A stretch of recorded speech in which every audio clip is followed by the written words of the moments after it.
تسلیما۔ محترم بزرگوں، دوستوں اور ساتھیوں، اللہ رب العزت کو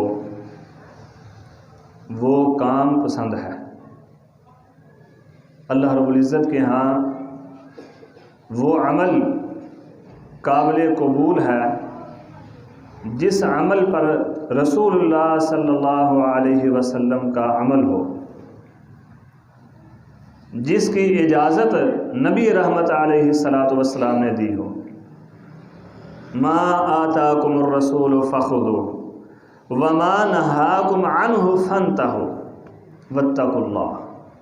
جو رسول تمہیں دے دے اس کو لے لو، جس سے منع کر دے اس سے بعد آ جاؤ، اور اللہ رب العزت سے ڈر جاؤ، اللہ کے غصے سے، اللہ کی ناراضگی سے، اللہ کے عذاب سے، اللہ کی پکڑ سے، اللہ کی سختیوں سے بچ جاؤ، ڈر جاؤ ان سب چیزوں سے۔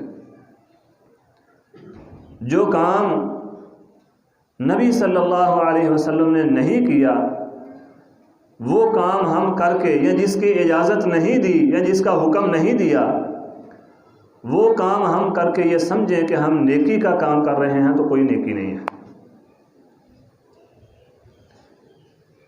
وہ کام ہم کر کے سمجھیں کہ نیکی کر رہے ہیں تو کوئی نیکی نہیں ہے، وہ نیکی نہیں، وہ گناہ ہے، وہ برائی ہے، وہ اللہ کی ناراضگی، اللہ کے غصے کا سبب ہے۔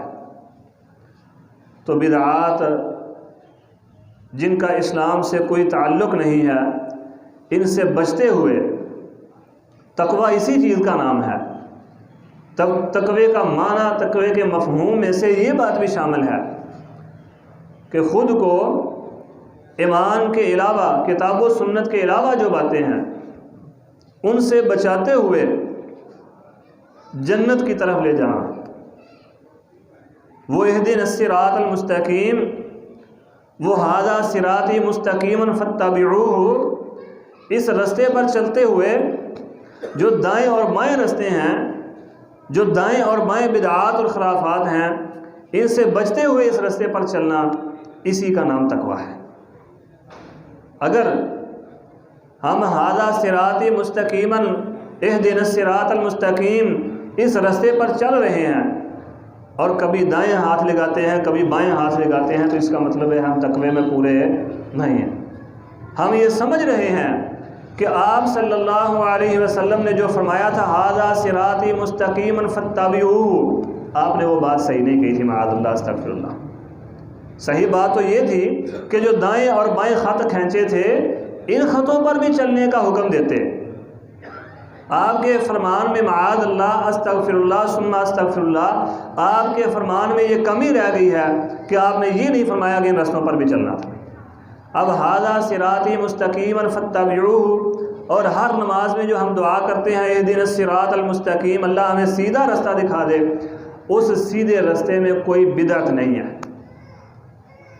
اس سیدھے رستے میں خرافات نہیں ہیں، اس سیدھے رستے میں صرف دو چیزیں ہیں، کتاب اللہ اور سنت رسول اللہ صلی اللہ علیہ وسلم، بس۔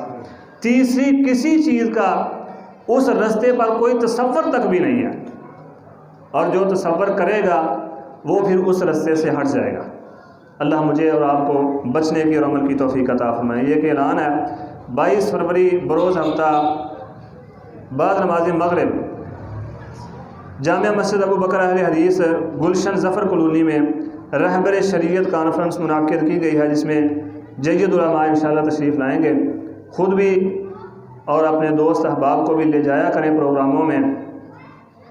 ایمان والے کا ایمان قرآن سن کر بڑھ جاتا ہے، تو اپنے ایمان کے اضافے کے لیے ضرور شرکت کیا کریں۔